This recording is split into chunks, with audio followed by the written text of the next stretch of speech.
ਅੱਜ ਪੂਰੇ ਪੰਜਾਬ ਦੇ ਵਿੱਚ ਤੁਸੀਂ ਜਦੋਂ ਅਖਬਾਰ ਸਵੇਰੇ ਪੜ੍ਹੀ ਹੋਣੀ ਆ ਤਾਂ ਉੱਤੇ ਪਹਿਲੇ ਪੇਜ ਤੇ ਪਹਿਲੇ ਸਫ਼ੇ ਤੇ ਇੱਕ ਵੱਡਾ ਇਸ਼ਤਿਹਾਰ ਦੇਖਿਆ ਹੋਣਾ। तमाम ਅਖਬਾਰਾਂ ਦੇ ਵਿੱਚ ਆਇਆ। ਮੈਨੂੰ ਲੱਗਦਾ ਨਹੀਂ ਕਿ ਕੋਈ ਅਖਬਾਰ ਇੱਦਾਂ ਦੀ ਬਚੀ ਹੋਊਗੀ ਜਿਹਦੇ ਉੱਪਰ ਪਹਿਲੇ ਸਫ਼ੇ ਤੇ ਉਹ ਇਸ਼ਤਿਹਾਰ ਨਹੀਂ ਸੀਗਾ ਕਿ ਪੰਜਾਬ ਕਿੱਥੇ ਬਿਮਾਰ ਹੋਇਆ, ਕਿਸ ਤਰੀਕੇ ਨਾਲ ਉਹਨੂੰ ਤੰਦਰੁਸਤ ਕਰਿਆ ਜਾ ਸਕਦਾ ਤੇ ਕਿਹੜਾ ਅੱਜ ਦਾ ਜਿਹੜਾ ਪ੍ਰੋਗਰਾਮ ਸੀਗਾ ਸੂਬਾ ਪੱਧਰੀ ਪ੍ਰੋਗਰਾਮ ਜਿਹੜਾ ਹੋਇਆ ਉਹਦੇ ਵਿੱਚ ਤੁਹਾਨੂੰ ਕੋਈ ਆਸ ਦੀ ਕਿਰਨ ਨਜ਼ਰ ਆਈ ਜਾਂ ਨਹੀਂ ਆਈ? मैं कहांगा कि जे सेहतमंद बनाने ਲਈ ਇਹ ਫਿਕਰਮੰਦ ਨੇ ਤਾਂ ਇਹ ਬਹੁਤ ਵੱਡੀ ਗੱਲ ਹੈ ਔਰ ਬਹੁਤ ਵਧੀਆ ਗੱਲ ਹੈ। ਜੇ ਪੰਜਾਬ ਦੀ ਸਿਹਤ ਦੀ ਗੱਲ ਕਰੀਏ ਤਾਂ ਉਹਦੀ ਜਿਹੜੀ ਮਾਲੀ ਹਾਲਤ ਹੈ ਉਹ ਤਾਂ ਬਿਲਕੁਲ ਜ਼ੀਰੋ ਤੇ ਆ ਗਈ ਹੈ।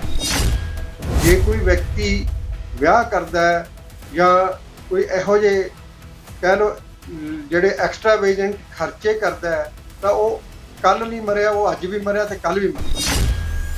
ਉਹਨੂੰ ਤੁਸੀਂ ਸਿਹਤਮੰਦ ਕਰਨ ਦੀ ਗੱਲ ਕਰ ਰਹੇ ਹੋ, ਉਹਦੇ ਲਈ ਅਸੀਂ ਸਾਰੇ ਫਿਕਰਮੰਦ ਹੈ ਕਿ ਸਿਹਤਮੰਦ ਨਹੀਂ ਹੋਣਾ, ਇਹਦੀ ਹਾਲਤ ਅੱਗੇ ਨਾਲੋਂ ਵਿਗੜ ਜਾਣੀ ਹੈ।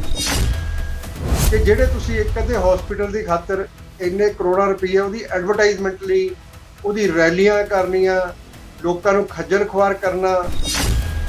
600 ਪਲੱਸ ਹੀ ਉਹਨਾਂ ਨੇ ਪੰਜਾਬ ਰੋਡਵੇਜ਼ ਦੀ ਬੱਸ ਜਿਹੜੀ ਹੈ ਉਹ ਢੋਆ ਢੁਆਈ ਵਾਸਤੇ ਉਹਦਾ ਤੇਲ ਦੇਖ ਲਓ, ਉਹਨੇ ਕਿੰਨਾ ਰੈਵਨਿਊ ਇਕੱਠਾ ਕਰਨਾ ਸੀ ਉਹ ਦੇਖ ਲਓ। ਅਗਰ ਸਾਰਾ ਕੈਲਕੂਲੇਟ ਕਰੀਏ ਤਾਂ ਇਹ ਕਰੋੜਾਂ 'ਚ ਚਲਾ ਜਾਂਦਾ ਹੈਗਾ। ਕਰੋੜਾਂ ਰੁਪਇਆ ਖਰਚਿਆ ਉਹਨਾਂ ਨੇ। ਅਕਾਲੀ ਦਲ ਨਾਲ ਹੀ ਮੂਹਰੇ ਆ ਗਿਆ। ਅਕਾਲੀ ਦਲ ਕਹਿੰਦਾ ਕਿ ਇਮਾਰਤ ਸਾਡੇ ਸਮੇਂ ਬਣੀ ਸੀ, ਉਹਨੂੰ ਪੇਂਟ ਪੂੰਟ ਕਰਕੇ ਰੰਗ ਰੋਗਨ ਕਰਕੇ ਕਹਿੰਦੇ ਦਿਖਾਤਾ ਤੇ ਕਹਿੰਦੇ ਮਸ਼ੀਨਾਂ ਉਹ ਵਾਲੀਆਂ ਵਰਤ ਲਈਆਂ ਜਿਹੜੀਆਂ ਹੈਲਥ ਮਿਸ਼ਨ ਦੇ ਤਹਿਤ ਜਦੋਂ ਕਰੋਨਾ ਦਾ ਸਮਾਂ ਸੀ ਉਸ ਵੇਲੇ ਮਸ਼ੀਨਾਂ ਆਈਆਂ। ਤਾਂ ਜਿਹੜਾ ਰਜਿੰਦਰਾ ਮੈਡੀਕਲ ਕਾਲਜ ਆ ਉਹਦੇ ਵਿੱਚ ਜਿਹੜੀਆਂ ਵਾਧੂ ਚੀਜ਼ਾਂ ਹੁੰਦੀਆਂ ਸੀਗੀਆਂ ਉਹ ਫਰੀਦਕੋਟ ਮੈਡੀਕਲ ਕਾਲਜ ਦੇ ਵਿੱਚ ਦਿਖਾਈਆਂ ਜਾਂਦੀਆਂ ਸੀ। ਜਾਂ ਜਦੋਂ ਇੱਕ ਕਾਲਜ ਦੀ ਇੰਸਪੈਕਸ਼ਨ ਹੋ ਜਾਂਦੀ ਚੱਕ ਕੇ ਦੂਜੇ ਪਾਸੇ, ਤਾਂ ਸਰਕਾਰਾਂ ਦਾ ਕੰਮ ਹੀ ਹੈ ਤਾਂ ਕਰਦੇ ਰਹਿੰਦੇ ਨੇ। ਮੀਡੀਆ 'ਚ ਅਖਬਾਰਾਂ 'ਚ ਹੋਰ ਫਲੈਕਸਾਂ ਲਾ ਲਾ ਕੇ ਤੁਸੀਂ ਅਰਬਾਂ ਰੁਪਈਏ ਕਰੋੜਾਂ ਰੁਪਈਏ ਤੁਸੀਂ ਜਿਹੜੇ ਹੈਗੇ ਇਨਵੈਸਟ ਕਰ ਦਿੱਤੇ, ਜਿਹਦੀ ਕੋਈ ਵੈਲਿਊ ਹੀ ਨਹੀਂ, ਕੋਈ ਫਾਇਦਾ ਹੀ ਨਹੀਂ ਉਹਦਾ। ਕਿ ਜਦੋਂ ਇੱਦਾਂ ਨਸ਼ਾ ਛਡਾਊ ਕੇਂਦਰਾਂ 'ਚ ਨੌਜਵਾਨ ਆਉਣਗੇ ਤਾਂ ਉਹਨਾਂ ਨੂੰ ਕਿਸ ਤਰੀਕੇ ਨਾਲ ਅਸੀਂ ਟਰੀਟ ਕਰਨਾ, ਉਸ ਤੋਂ ਬਾਅਦ ਨਾਲ ਹੀ ਕਹਿੰਦੇ ਅਗਲਾ ਵੀ ਪ੍ਰਬੰਧ ਅਸੀਂ ਕਰ ਰਹੇ ਹਾਂ ਕਿ ਉੱਥੇ ਹੀ ਉਹਨਾਂ ਨੂੰ ਅਸੀਂ ਸਿਖਲਾਈ ਦੇਣੀ ਹੈ ਕਿ ਅਗਲਾ ਤੁਸੀਂ ਕਿਹੜਾ ਵਪਾਰ ਕਰ ਸਕਦੇ ਹੋ। ਤੇ ਇੱਥੇ ਅੱਗੇ ਇੱਕ ਕਦਮ ਹੋਰ ਅੱਗੇ ਜਾਂਦੇ ਹੋਏ ਕਹਿੰਦੇ ਅਸੀਂ ਉਹਨਾਂ ਨੂੰ ਲੋਨ ਵੀ ਦੇਵਾਂਗੇ ਅੱਗੇ ਜਾ ਕੇ। ਨਸ਼ਿਆਂ ਦੇ ਉੱਤੇ ਲੱਗੇ ਹੋਏ ਬੱਚੇ ਨੇ ਉਹ ਦੂਜੇ ਨਸ਼ੇ ਨੂੰ ਛੱਡ ਕੇ ਹੁਣ ਇਸੇ ਗੋਲੀ ਨੂੰ ਰਗੜਦੇ ਆ, ਇਹਨੂੰ ਸਨਿਫ ਕਰਦੇ ਆ, ਇਹਨੂੰ ਟੀਕੇ 'ਚ ਘੋਲਦੇ ਆ ਤੇ ਟੀਕਾ ਵੀ ਲਾਉਂਦੇ ਆ ਇਸ ਗੋਲੀ ਦਾ, ਜਿੱਥੇ ਓਵਰਡੋਜ਼ ਹੋ ਜਾਂਦੀ ਹੈ ਤੇ ਬੱਚੇ ਦੀ ਮੌਤ।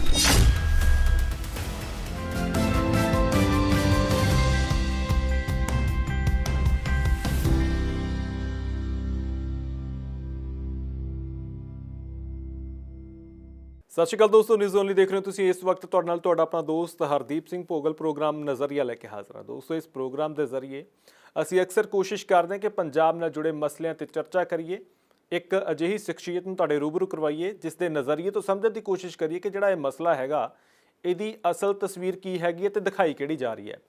ਅੱਜ ਪੂਰੇ ਪੰਜਾਬ ਦੇ ਵਿੱਚ ਤੁਸੀਂ ਜਦੋਂ ਅਖਬਾਰ ਸਵੇਰੇ ਪੜ੍ਹੀ ਹੋਣੀ ਆ ਤਾਂ ਉੱਤੇ ਪਹਿਲੇ ਪੇਜ ਤੇ ਪਹਿਲੇ ਸਫ਼ੇ ਤੇ ਇੱਕ ਵੱਡਾ ਇਸ਼ਤਿਹਾਰ ਦੇਖਿਆ ਹੋਣਾ। तमाम ਅਖਬਾਰਾਂ ਦੇ ਵਿੱਚ ਆਇਆ। ਮੈਨੂੰ ਲੱਗਦਾ ਨਹੀਂ ਕਿ ਕੋਈ ਅਖਬਾਰ ਇੱਦਾਂ ਦੀ ਬਚੀ ਹੋਊਗੀ ਜਿਹਦੇ ਉੱਪਰ ਪਹਿਲੇ ਸਫ਼ੇ ਤੇ ਉਹ ਇਸ਼ਤਿਹਾਰ ਨਹੀਂ ਸੀਗਾ। ਤੇ ਕੁਝ ਲੋਕ ਜਿਹੜੇ ਸੜਕਾਂ ਤੇ ਘਰਾਂ ਚੋਂ ਨਿਕਲੇ ਹੋਣਗੇ ਉਹਨਾਂ ਨੇ ਸੜਕਾਂ ਤੇ ਸਰਕਾਰੀ ਬੱਸਾਂ, ਰੋਡਵੇਜ਼ ਦੀਆਂ ਬੱਸਾਂ ਜਿਨ੍ਹਾਂ ਦੇ ਉੱਪਰ ਪੈਂਫਲੇਟ ਲੱਗੇ ਹੋਏ ਦੇਖੇ ਹੋਣਗੇ ਜ਼ਿਲ੍ਹਾ ਪੱਧਰੀ ਰੈਲੀ ਦੇ ਕਿ 550 ਕਰੋੜ ਰੁਪਈਆ ਸਰਕਾਰ ਸਿਹਤਮੰਦ ਪੰਜਾਬ ਬਣਾਉਣ ਦੇ ਲਈ ਖਰਚਣ ਜਾ ਰਹੀ ਹੈ। ਤਾਂ ਵੱਡਾ ਪ੍ਰੋਗਰਾਮ ਅੱਜ ਕਿਉਂਕਿ ਪਟਿਆਲੇ ਦੀ ਧਰਤੀ ਦੇ ਉੱਧਰਲੇ ਪਾਸੇ ਹੋਇਆ ਤਾਂ ਜਿਹੜੀਆਂ ਬੱਸਾਂ ਭਰ ਕੇ ਗਈਆਂ ਤਾਂ ਇਹ ਵੀ ਜ਼ਿਕਰ ਕੀਤਾ ਗਿਆ ਕਿ 1 ਲੱਖ ਤੋਂ ਵੱਧ ਦਾ ਇਕੱਠ ਕਰ ਲਿਆ ਜੀ। ਸਟੇਜ ਤੋਂ ਇੱਦਾਂ ਦੀਆਂ ਗੱਲਾਂ ਵੀ ਹੋਈਆਂ, ਪਰ ਅਸਲ ਤਸਵੀਰ ਜਿਹੜੀ ਹੈਗੀ ਆ ਉਹਦੇ ਉੱਤੇ ਚਰਚਾ ਕਰਨੀ ਹੈ ਕਿ ਪੰਜਾਬ ਦੀ ਸਿਹਤ ਇਸ ਵੇਲੇ ਹੈ ਕਿੱਥੇ।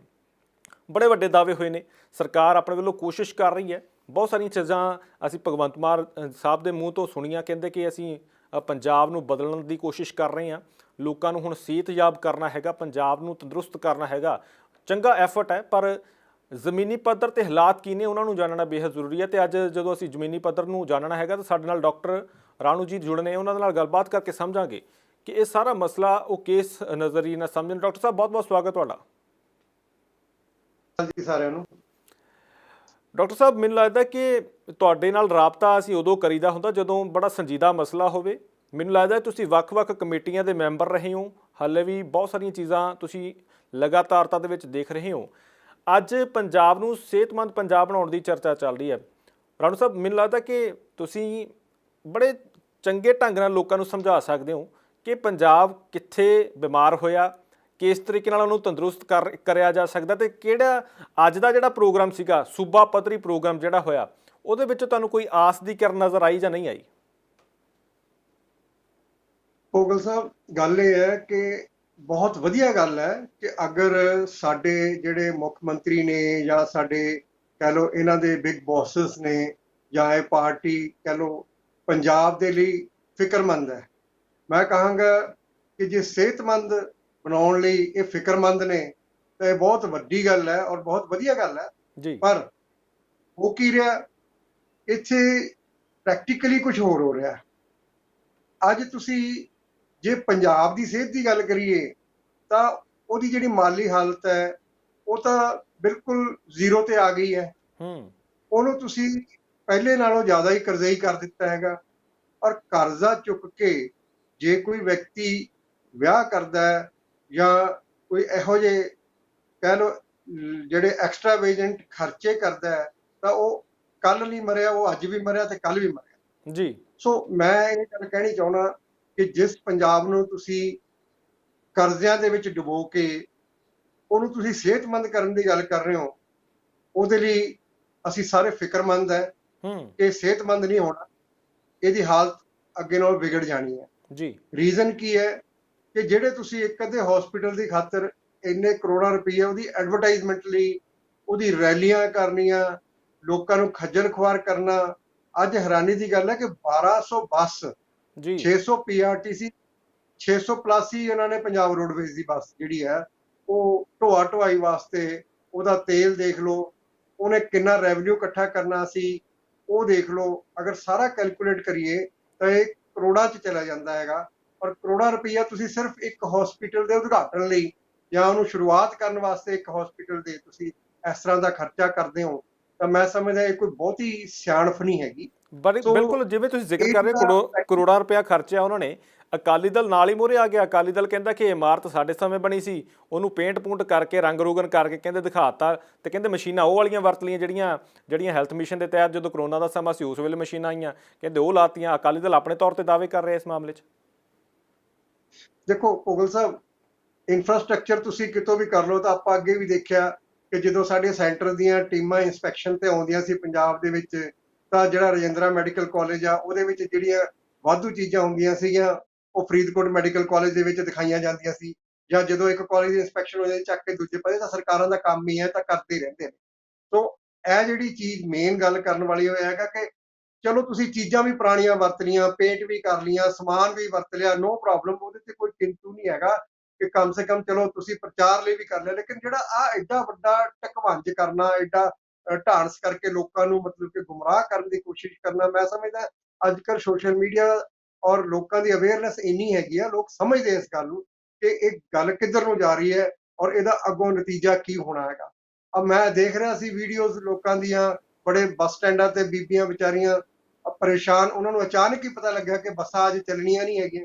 तुसीं आप सोचो जिथे 1200 ट्रांसपोर्ट जिहड़ी आ एकदम एक रात दे विच ही वो स्टॉल हो जाए, रुक जाए, तो कितना मतलब लोगों को खज्जल खुआरी दा सामना करना पिया होएगा। तो दूसरी गल, मीडिया च अखबारां च होर फ्लैक्सां ला ला के तुसीं अरबां रुपये करोड़ां रुपये तुसीं जिहड़े हैगे इन्वेस्ट कर दिते, जिहदी कोई वैल्यू ही नहीं, कोई फायदा ही नहीं होना, कोई किसी नूं लाभ ही नहीं होना। यही तुसीं बेशक लोकां दे विच कोई मतलब कि उन्हां दी पढ़ाई ते या उन्हां दी हैल्थ ते भावें फ्री दवाइयां वंडण ते इन्ने अमाउंट खर्ची हुंदी तां ओहदी एक बहुत वड्डी जिहड़ा सी सुनेहा जाना सी कि हाँ वाकई तुसीं सेहतमंद पंजाब बनाउण दी खातर फिक्रमंद भी हो। जी डॉक्टर साहब, इत्थे एक बड़ी अहम चीज़ है, एक मैनूं लगदा क्योंकि जिवें मैं शुरुआत में जिक्र किया तुसीं ਵੱਖ-ਵੱਖ कमेटियां ਦੇ ਮੈਂਬਰ ਰਹੇ ਵੀ ਹੋ, ਹੁਣ ਵੀ ਮੌਜੂਦਾ ਸਮੇਂ ਵੀ ਵੱਖ-ਵੱਖ ਕਮੇਟੀਆਂ ਦੇ ਮੈਂਬਰ ਹੈਗੇ ਹੋ, ਜਿਹਦੇ ਵਿੱਚ ਖਾਸ ਕਰਕੇ ਪੰਜਾਬ ਦੀ ਸਿਹਤ ਦੇ ਵਿੱਚ ਕਿਹੜੀਆਂ ਦਿੱਕਤਾਂ ਨੇ। ਖਾਸ ਕਰਕੇ ਮੈਨੂੰ ਉਹ ਵੀ ਯਾਦ ਆ ਜਿਹੜੀ ਤੁਸੀਂ ਇੱਕ ਵੱਖਰੀ ਲੜਾਈ ਲੜੀ ਸੀ ਜਦੋਂ ਸਾਬਕਾ ਸਰਕਾਰ ਸੀਗੀ, ਇੱਕ ਗੋਲੀ ਜਿਹੜੀ ਨਸ਼ੇ ਦੀ ਰਾਹਤ ਤੋਂ ਦਿੱਤੀ ਜਾਂਦੀ ਹੈ, ਉਹਦਾ ਬੜਾ ਵੱਡਾ ਮਾਮਲਾ ਸੀਗਾ। ਉਹ ਵੀ ਤੁਸੀਂ ਉਸ ਵੇਲੇ ਆਪਣੇ ਵੱਲੋਂ ਉਹ ਵੀ ਇੱਕ ਵੱਖਰੇ ਤਰੀਕੇ ਨਾਲ ਲੜਾਈ ਲੜੀ। ਮੈਨੂੰ ਲੱਗਦਾ ਭਗਵੰਤ ਮਾਨ ਸਰਕਾਰ ਤੱਕ ਵੀ ਤੁਸੀਂ ਪਹੁੰਚ ਕਰ ਰਹੇ ਸੀ, ਸ਼ਾਇਦ ਉਹਦੇ ਬਾਰੇ ਵੀ ਜਾਣਕਾਰੀ ਸਰਕਾਰ ਨਹੀਂ ਦੇ ਰਹੀ। ਇਹ ਜਿਹੜੀ ਅਸਲ ਹਕੀਕਤ ਹੈਗੀ ਆ, ਦਰਸ਼ਕ ਉਹ ਵੀ ਜਾਣਨਾ ਚਾਹੁੰਦੇ ਨੇ ਵੀ ਕਿਹਾ ਕੀ ਜਾ ਰਿਹਾ ਤੇ ਅਸਲ ਹਕੀਕਤ ਕੀ ਹੈਗੀ। ਤੁਹਾਡੇ ਕੋਲ ਬਹੁਤ, ਮੈਨੂੰ ਲੱਗਦਾ ਬਹੁਤ ਸਾਰੀ ਜਾਣਕਾਰੀ ਹੈ ਇਸ ਬਾਬਤ ਕਿ ਅਸਲ ਇਸ ਵੇਲੇ ਤਸਵੀਰ ਹੈ ਕੀ ਪੰਜਾਬ ਦੇ ਵਿੱਚ ਨਸ਼ੇ ਦੀ, ਖਾਸ ਕਰਕੇ ਜਾਂ ਸਿਹਤ ਸਹੂਲਤਾਂ ਦੀ। ਭੋਗਲ ਸਾਹਿਬ, ਨਸ਼ਾ ਛਡਾਉਣ ਦੀ ਬਜਾਏ ਮੈਂ ਤਾਂ ਇਹੀ ਕਹਾਂਗਾ ਕਿ ਨਸ਼ੇ ਤੇ ਬੱਚਿਆਂ ਨੂੰ ਸਾਡੀਆਂ ਸਰਕਾਰਾਂ ਲਾ ਰਹੀਆਂ। ਕਿਹੜਾ ਨਸ਼ਾ ਛਡਾ ਰਹੇ ਹੋ ਤੁਸੀਂ? ਸਿੰਥੈਟਿਕ ਨਸ਼ਾ ਛਡਾਉਣ ਦੀ ਗੱਲ ਕਰਦੇ ਹੋ, ਆਪਣੇ ਕਹਿ ਲਓ ਚਿੱਟਾ ਛਡਾਉਣ ਦੀ ਗੱਲ ਕਰਦੇ ਹੋ, ਹੀਰੋਇਨ ਛਡਾਉਣ ਦੀ ਗੱਲ ਕਰਦੇ ਹੋ। ਉਹਦੇ ਲਈ ਤੁਹਾਡੇ ਕੋਲ ਜਿਹੜੇ ਰੀਹੈਬ ਸੈਂਟਰਸ ਨੇ, ਉੱਥੇ ਤੁਸੀਂ ਦੇ ਕੀ ਰਹੇ ਹੋ? ਇੱਕ ਬਿਪਰੀਨੋਰਫਿਨ ਨਲੋਕਸਿਨ ਨਾਮ ਦੀ ਗੋਲੀ ਹੈ ਜਿਹੜੀ ਕਿ ਕੇਂਦਰ ਸਰਕਾਰ ਨੇ ਆਮ ਕਰ ਦਿੱਤੀ ਸੀ ਉਹਦੀ ਵਿਕਰੀ 2019 ਦੇ ਵਿੱਚ, ਜਦੋਂ ਨੇਹਾ ਸ਼ੌਰੀ ਜਿਹੜੀ ਇੱਕ ਡਰੱਗ ਇੰਸਪੈਕਟਰ ਸੀਗੀ ਜਿਹੜੀ ਮਾਰੀ ਗਈ ਸੀ, ਗੋਲੀ ਮਾਰ ਦਿੱਤੀ, ਬਿਲਕੁਲ ਕਤਲ ਕਰ ਦਿੱਤਾ ਗਿਆ। ਉਸ ਬੀਬੀ ਨੇ ਉਸ ਗੋਲੀ ਦੇ ਬਾਰੇ ਖੁਲਾਸੇ ਕੀਤੇ ਜਿਹਦੇ ਕਰਕੇ ਉਹਨੂੰ ਡਰੱਗ ਮਾਫੀਆ ਨੇ ਉਹਦੀ ਸੀਟ ਤੇ ਬੈਠੀ ਨੂੰ ਚੱਕਤਾ। ਔਰ ਅੱਜ ਉਹੀ ਗੋਲੀ ਜਿਹੜੀ ਸੀ ਕੇਂਦਰ ਸਰਕਾਰ ਨੇ ਉਹਦੀ ਮੌਤ ਤੋਂ ਜਦੀ ਬਾਅਦ ਖੋਲ ਦਿੱਤੀ ਔਰ ਉਹ ਆਮ ਕਰ ਦਿੱਤੀ ਸੀ, ਜਿਹਦੇ ਤੇ ਮੈਂ ਹਾਈ ਕੋਰਟ ਦੇ ਵਿੱਚ PIL ਫਾਈਲ ਕੀਤੀ ਹੋਈ ਹੈ ਔਰ ਮੈਂ ਉੱਥੋਂ ਸਟੇ ਕਰਾਈ ਉਹ ਗੋਲੀ। ਸਾਰੇ ਇੰਡੀਆ ਦੇ ਵਿੱਚ ਉਹ ਗੋਲੀ ਸਟੇ ਹੈ, ਪਰ ਸਾਡੇ ਪੰਜਾਬ ਦੇ ਵਿੱਚ ਉਸ ਵੇਲੇ ਕੈਪਟਨ ਸਾਹਿਬ ਦੀ ਸਰਕਾਰ ਸੀ, ਸਰਦਾਰ ਬਲਬੀਰ ਸਿੰਘ ਸਿੱਧੂ ਜਿਹੜੇ ਸੀ ਹੈਲਥ ਮਿਨਿਸਟਰ ਸੀ, ਉਹਨਾਂ ਨੇ ਬੈਕਡੋਰ ਇੱਕ ਨੋਟੀਫਿਕੇਸ਼ਨ ਕਰਕੇ ਫਿਰ ਵਿਧਾਨ ਸਭਾ ਦੇ ਵਿੱਚ ਮਤਲਬ ਕਿ ਇਹਦੇ ਚ ਅਮੈਂਡਮੈਂਟ ਵੀ ਕੀਤੀ, ਜਿਹਦੇ ਚ ਆਪੋਜੀਸ਼ਨ ਦੇ ਵਿੱਚ ਇਹੀ ਆਮ ਆਦਮੀ ਪਾਰਟੀ ਦੀ ਸਰਕਾਰ ਸੀ, ਜਿਨ੍ਹਾਂ ਨੂੰ ਪਤਾ ਹੀ ਨਹੀਂ ਲੱਗਿਆ ਕਿ ਅਮੈਂਡਮੈਂਟ ਹੋ ਵੀ ਗਈ।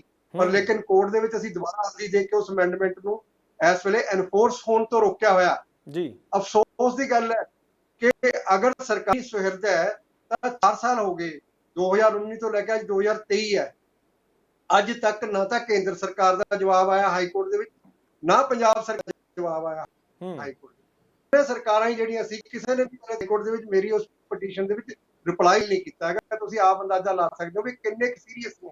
ਪਰ ਇਧਰਲੇ ਪਾਸੇ ਤਾਂ ਜਿਹੜੇ ਮੌਜੂਦਾ ਨਸ਼ਾ ਛਡਾਉਣ ਲਈ ਜੀ ਜਿਹੜੇ ਮੌਜੂਦਾ ਸਿਹਤ ਮੰਤਰੀ ਆ, ਜੋ ਉਹਨਾਂ ਨੇ ਦਾਅਵਾ ਕੀਤਾ, ਕਹਿੰਦੇ ਕਿ ਅਸੀਂ ਸਾਰਾ ਧਿਆਨ ਰੱਖ ਰਹੇ ਹਾਂ ਕਿ ਜਦੋਂ ਇਦਾਂ ਨਸ਼ਾ ਛਡਾਊ ਕੇਂਦਰਾਂ 'ਚ ਨੌਜਵਾਨ ਆਉਣਗੇ ਤਾਂ ਉਹਨਾਂ ਨੂੰ ਕਿਸ ਤਰੀਕੇ ਨਾਲ ਅਸੀਂ ਟਰੀਟ ਕਰਨਾ। ਉਸ ਤੋਂ ਬਾਅਦ ਨਾਲ ਹੀ ਕਹਿੰਦੇ ਅਗਲਾ ਵੀ ਪ੍ਰਬੰਧ ਅਸੀਂ ਕਰ ਰਹੇ ਹਾਂ ਕਿ ਉੱਥੇ ਹੀ ਉਹਨਾਂ ਨੂੰ ਅਸੀਂ ਸਿਖਲਾਈ ਦੇਣੀ ਹੈ ਕਿ ਅਗਲਾ ਤੁਸੀਂ ਕਿਹੜਾ ਵਪਾਰ ਕਰ ਸਕਦੇ ਹੋ। ਤੇ ਇਹ ਤੇ ਅੱਗੇ ਇੱਕ ਕਦਮ ਹੋਰ ਅੱਗੇ ਜਾਂਦੇ ਹੋਏ ਕਹਿੰਦੇ ਅਸੀਂ ਉਹਨਾਂ ਨੂੰ ਲੋਨ ਵੀ ਦੇਵਾਂਗੇ ਅੱਗੇ ਜਾ ਕੇ, ਕਿ ਉਹ ਲੋਨ ਲੈ ਕੇ ਅੱਗੇ ਆਪਣਾ ਕਾਰੋਬਾਰ ਵੀ ਸ਼ੁਰੂ ਕਰ ਸਕਣ। ਕਹਿੰਦੇ ਅਸੀਂ ਪੂਰੀ ਜਿਹੜਾ ਕਹਿੰਦੇ ਨਹੀਂ ਹੁੰਦੇ ਕਿ ਗਰਾਊਂਡ ਜ਼ੀਰੋ ਤੋਂ ਅਸੀਂ ਤਿਆਰੀ ਕਰ ਲਈ ਹੈ, ਪੂਰਾ ਮੈਪ ਬਣਾ ਲਿਆ ਹੈਗਾ ਅਸੀਂ ਉਸ ਤਿਆਰੀ ਨਾਲ ਕਿ ਨੌਜਵਾਨਾਂ ਨੂੰ ਬਿਮਾਰ ਨਾ, ਉਹਨਾਂ ਨੂੰ ਨਸ਼ੇੜੀ ਨਾ ਸਮਝਿਆ ਜਾਵੇ, ਉਹਨਾਂ ਨੂੰ ਬਿਮਾਰ ਸਮਝਿਆ ਜਾਵੇ, ਬਿਮਾਰੀ ਦੀ ਹਾਲਤ 'ਚ ਨਸ਼ਾ ਕੇਂਦਰਾਂ 'ਚ ਲਿਆਂਦਾ ਜਾਵੇ। ਉਸ ਤੋਂ ਬਾਅਦ ਉਹਨਾਂ ਨੂੰ ਅਸੀਂ ਪੂਰੀ ਉਹਨਾਂ ਦਾ ਖਿਆਲ ਕਰਕੇ ਉਹਨਾਂ ਨੂੰ ਸਿਹਤਯਾਬ ਕਰਕੇ ਕੰਮ ਹੁਨਰਮੰਦ ਕਰਕੇ ਤੇ ਕੰਮ ਵੀ ਦੇਵਾਂਗੇ, ਲੋਨ ਵੀ ਦੇਵਾਂਗੇ। ਤੁਹਾਨੂੰ ਲੱਗਦਾ ਕਿ ਸੰਭਵ ਹੈਗੀ ਇਹ ਚੀਜ਼? ਦੇਖੋ ਭੋਗਲ ਸਾਹਿਬ, ਡਾਕਟਰ ਬਲਬੀਰ ਸਿੰਘ ਬੜੇ ਸੁਲਝੇ ਹੋਏ ਨੇ, ਇਹ 'ਚ ਕੋਈ ਦੋ ਰਾਏ ਨਹੀਂ। ਸਾਨੂੰ ਮਾਣ ਹੈ ਇਸ ਗੱਲ ਦਾ ਕਿ ਉਹ ਬੀਇੰਗ ਅ ਡਾਕਟਰ ਸਾਡੇ ਹੈਲਥ ਮਿਨਿਸਟਰ ਨੇ ਜੀ, ਪਰ ਜਿਹੜੀਆਂ ਉਹਨਾਂ ਨੇ ਗੱਲਾਂ ਕਹੀਆਂ ਨੇ ਉਹ ਕਿਵੇਂ ਇੰਪਲੀਮੈਂਟ ਕਰਦੇ ਨੇ, ਕਿਸ ਤਰੀਕੇ ਨਾਲ ਮਤਲਬ ਕਿ ਉਹ ਲਾਗੂ ਹੋਣਗੀਆਂ, ਇਹ ਤਾਂ ਸਮਾਂ ਹੀ ਦੱਸੇਗਾ। ਪਰ ਲੇਕਿਨ ਅਗਰ ਉਹਨਾਂ ਦੀ ਇਹ ਸੋਚ ਹੈ ਜਾਂ ਉਹਨਾਂ ਕੋਲ ਕੋਈ ਐਸਾ ਰੋਡ ਮੈਪ ਹੈ ਤਾਂ ਮੈਂ ਉਹਦਾ ਵੈਲਕਮ ਕਰਦਾ। ਇਹ ਬਹੁਤ ਵਧੀਆ ਉਦਮ ਹੈ। ਪਰ ਲੇਕਿਨ ਪ੍ਰੈਜ਼ੈਂਟਲੀ ਕੀ ਹੋ ਰਿਹਾ, ਜੇ ਤੁਸੀਂ ਕਿਸੇ ਵੀ ਇੱਕ ਨਸ਼ਾ ਛਡਾਊ ਕੇਂਦਰ ਦੇ ਬਾਹਰ ਜਾ ਕੇ ਖੜੇ ਹੋ ਜਾਓ ਸਵੇਰੇ, ਤੇ ਤੁਹਾਨੂੰ ਪਤਾ ਲੱਗ ਜਾਏਗਾ ਕਿ ਜਿਹੜੇ ਨਸ਼ਿਆਂ ਦੇ ਉੱਤੇ ਲੱਗੇ ਹੋਏ ਬੱਚੇ ਨੇ ਉਹ ਦੂਜੇ ਨਸ਼ੇ ਨੂੰ ਛੱਡ ਕੇ ਹੁਣ ਇਸੇ ਗੋਲੀ ਨੂੰ ਰਗੜਦੇ ਆ, ਇਹਨੂੰ ਸਨਿਫ ਕਰਦੇ ਆ, ਇਹਨੂੰ ਟੀਕੇ 'ਚ ਘੋਲਦੇ ਆ ਤੇ ਟੀਕਾ ਵੀ ਲਾਉਂਦੇ ਆ ਇਸ ਗੋਲੀ ਦਾ, ਜਿੱਥੇ ਓਵਰਡੋਜ਼ ਹੋ ਜਾਂਦੀ ਹੈ ਤੇ ਬੱਚੇ ਦੀ ਮੌਤ ਹੁੰਦੀ ਹੈ। ਬਾਹਰਲਾ ਨਸ਼ਾ ਘੱਟ ਵਿਕਦਾ ਜਿੰਨਾ ਇਹ ਗੋਲੀ ਵਿਕ ਰਹੀ ਹੈ, ਔਰ ਇਹ ID ਪ੍ਰੂਫ ਦੇ ਉੱਪਰ ਵਿਕਦੀ ਹੈ। ਇੱਕ ਵਿਅਕਤੀ ਆਪਣੇ ID ਪ੍ਰੂਫ ਤੇ ਵੱਧ ਤੋਂ ਵੱਧ ਕਿੰਨੀ ਦੇਰ ਖਾ ਸਕਦਾ ਜੀ? ਰეკਮੈਂਡਡ ਤਾਂ ਹੈਗੀ 3 ਮਹੀਨੇ ਜਾਂ 6 ਮਹੀਨੇ, ਪਰ ਅੱਜ ਉਹਨਾਂ ID ਪ੍ਰੂਫ ਦੀ ਅਗਰ ਜਾਂਚ ਹੋ ਜਾਵੇ ਤਾਂ ਮੈਂ ਤੁਹਾਡੇ ਸਾਹਮਣੇ ਦਾਅਵੇ ਨਾਲ ਕਹਿਣਾ ਕਿ ਇਹੋ ਜਿਹੇ ਕੇਸਿਸ ਸਾਹਮਣੇ ਆਉਣਗੇ ਜਿਹੜੇ 2-2, 3-3, 4-4 ਸਾਲਾਂ ਤੋਂ ਇੱਕੋ ਹੀ ਬੰਦਾ ਉਸ ਦਵਾਈ ਨੂੰ ਲੈ ਰਿਹਾ, ਚਾਹੇ ਉਹ ਨਹੀਂ ਵੀ ਲੈ ਰਿਹਾ, ਹੋ ਸਕਦਾ ਉਹ ਅੱਗੇ ਸਪਲਾਈ ਕਰਦਾ ਹੋਵੇ ਆਪਣੇ ਪ੍ਰੂਫ ਤੇ ਉਹਨੂੰ ਲਿਜਾ ਕੇ ਦਵਾਈ ਨੂੰ। ਸੋ ਇਹ ਇੱਕ ਬਹੁਤ ਵੱਡਾ ਵਿਸ਼ਾ ਹੈ ਜਿਹੜਾ ਜਾਂਚ ਦਾ ਵਿਸ਼ਾ ਹੈ, ਔਰ ਇਹਦੇ ਤੇ ਬਹੁਤ ਸੁਹਿਰਦਤਾ ਦੇ ਨਾਲ ਕੰਮ ਕਰਨ ਦੀ ਲੋੜ ਹੈ।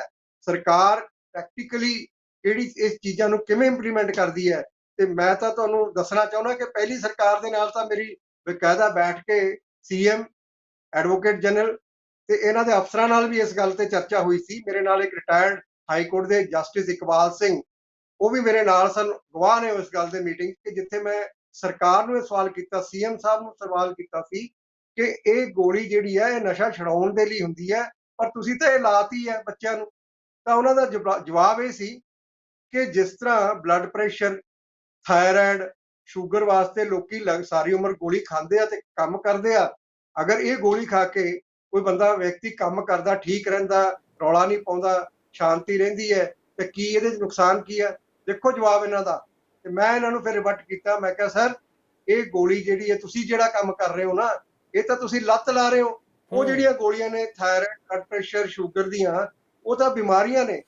ਇੱਕ ਬੜੀ ਅਹਿਮ ਚਰਚਾ ਪਿੱਛੇ ਸਰਕਾਰਾਂ ਜਿਹੜੀਆਂ ਕੇਂਦਰ ਦੀਆਂ ਨੇ ਉਹਨਾਂ ਦੀਆਂ ਵੀ ਬੜੀਆਂ ਸਕੀਮਾਂ ਨੇ, ਉਹਨਾਂ ਦੇ ਨੈਸ਼ਨਲ ਹੈਲਥ ਮਿਸ਼ਨ ਬਣੇ ਹੋਏ ਨੇ। ਤੁਸੀਂ ਵੀ ਕਿਉਂਕਿ ਕਮੇਟੀ ਦੇ ਮੈਂਬਰ ਰਹੇ ਹੋ, ਉਹ ਸਾਰੀ ਜਾਣਕਾਰੀ ਵੀ ਮੰਗਦੇ ਹੁੰਦੇ ਨੇ। ਫਿਰ ਪਿੱਛੇ ਦੇ ਕਹਿੰਦੇ ਹੈਲਥ ਮਿਸ਼ਨ ਦਾ ਪੈਸਾ ਆਇਆ ਤੇ ਵਰਤ ਲਿਆ ਗਿਆ, ਕਹਿੰਦੇ ਕਿ ਮਹੱਲਾ ਕਲੀਨਿਕ ਵਾਲੇ ਪਾਸੇ ਉਹਦਾ ਰੇਟ ਹਾਲੇ ਤੱਕ ਪਿਆ ਹੋਇਆ, ਇਸੇ ਕਰਕੇ ਅਗਲੇ ਫੰਡ ਨਹੀਂ ਜਾਰੀ ਹੋ ਰਹੇ।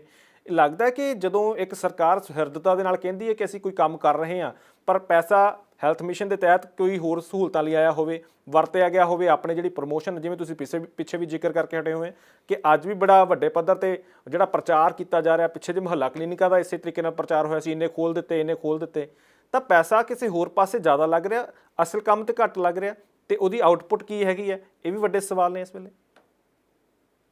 ਦੇਖੋ, ਮਿਸਯੂਜ਼ ਆਫ ਫੰਡਸ ਜਿਹੜੇ ਆ, ਇਹ ਇੱਕ ਬਹੁਤ ਵੱਡਾ ਸਵਾਲ ਆ। ਤੁਹਾਡੀ ਗੱਲ ਸਹੀ ਹੈ ਕਿ ਪੈਸਾ ਜਿਹੜਾ ਆਉਂਦਾ, ਕੇਂਦਰ ਨੇ ਤਾਂ ਜਵਾਬ ਮੰਗਣਾ, ਈਵਨ ਗਵਰਨਰ ਸਾਹਿਬ ਨੇ ਜਵਾਬ ਮੰਗਿਆ ਇਹਨਾਂ ਕੋਲੋਂ। ਤੋਂ ਇਹ ਜਿਹੜੀ ਚੀਜ਼ ਆ, ਇਹਦੇ ਤੇ ਇਹਨਾਂ ਨੂੰ ਪਹਿਰਾ ਦੇਣ ਦੀ ਲੋੜ ਹੈ।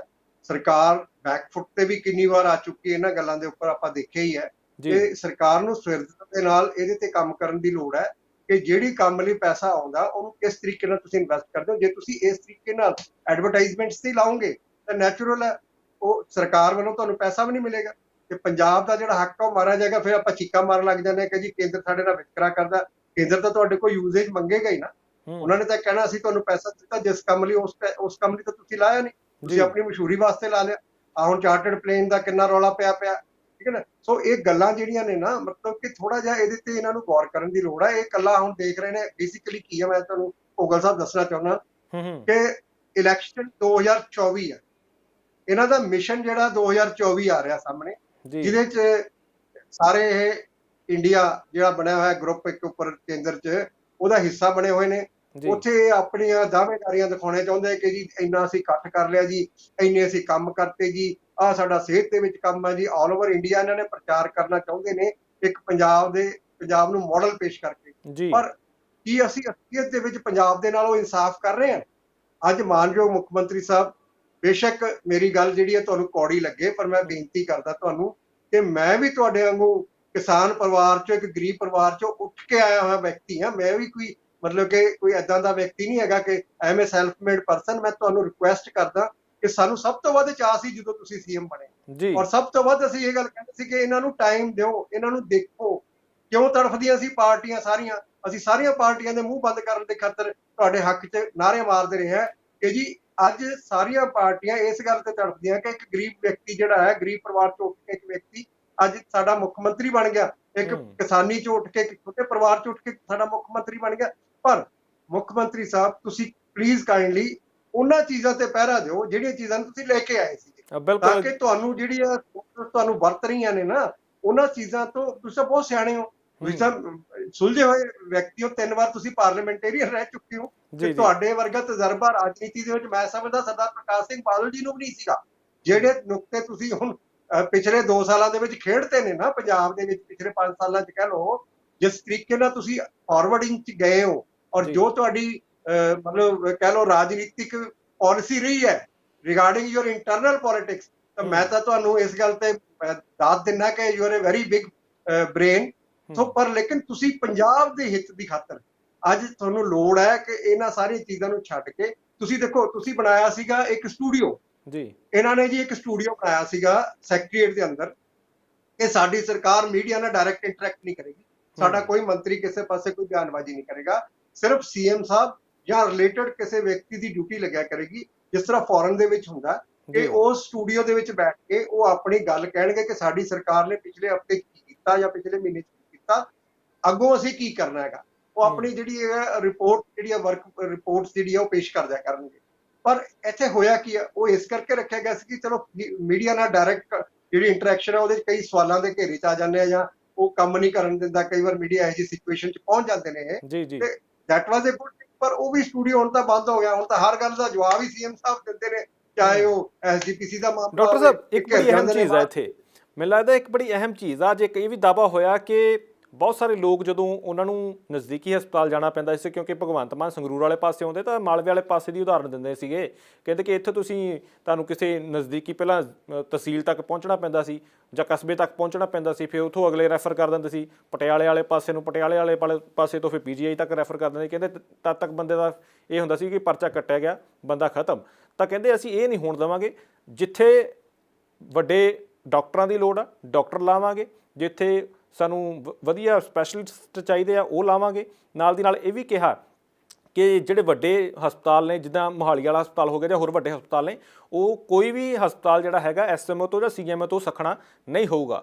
ਵੈਸੇ ਤੁਹਾਨੂੰ ਲੱਗਦਾ ਕਿ ਇਹਨਾਂ ਹਾਲਾਤਾਂ ਦੇ ਵਿੱਚ ਐਡੇ ਵੱਡੇ ਅਹੁਦਿਆਂ ਤੇ ਡਾਕਟਰ ਲਗਾਉਣੇ ਸਰਕਾਰ ਲਈ ਸੰਭਵ ਆ, ਕਿਉਂਕਿ ਜਿਹੜੀ ਤਨਖਾਹ ਉਹ ਦੇ ਰਹੇ ਨੇ ਤੇ ਜਿਹੜੀ ਸਰਕਾਰ ਤੋਂ ਬਾਹਰ ਜਾ ਕੇ ਉਹਨਾਂ ਨੂੰ ਪ੍ਰਾਈਵੇਟ ਕੰਮ ਕਰਕੇ ਮਿਲਦੀ ਹੈ, ਤਾਂ ਉਹ ਕਿਤੇ ਬੈਲੈਂਸ ਬਣ ਪਾਊਗਾ ਉਸ ਤਰੀਕੇ ਨਾਲ? ਤੁਹਾਨੂੰ ਲੱਗਦਾ ਕਿ ਇਹ ਚੀਜ਼ ਸੰਭਵ ਹੈਗੀ ਹੈ ਇਸ ਤਰੀਕੇ ਨਾਲ ਵੱਡੇ ਸਪੈਸ਼ਲਿਸਟ ਡਾਕਟਰ ਭਰਤੀ ਕਰਨੇ ਜਾਂ ਉਹਨਾਂ ਦੀ ਜ਼ਿੰਮੇਵਾਰੀ ਲਾਉਣੀ? ਨਹੀਂ ਭੋਗਲ ਸਾਹਿਬ, ਸੰਭਵ ਤਾਂ ਹੈਗਾ ਅਗਰ ਸਰਕਾਰ ਦੀ ਨੀਅਤ ਸਾਫ਼ ਹੋਵੇ। ਇੱਥੇ ਮੈਂ ਇਹ ਗੱਲ ਤਾਂ ਕਹਾਂਗਾ ਕਿ ਅੱਛਾ ਉਪਰਾਲਾ ਅਗਰ ਇਹ ਕਰਦੇ ਨੇ ਤਾਂ ਬਹੁਤ ਅੱਛਾ ਉਪਰਾਲਾ, ਪਰ ਇਹ ਪ੍ਰੈਕਟੀਕਲੀ ਕਿੰਨਾ ਕੁ ਸੱਚ ਹੋ ਸਕੇਗਾ ਇਹ ਤਾਂ ਸਮਾਂ ਹੀ ਦੱਸੂਗਾ।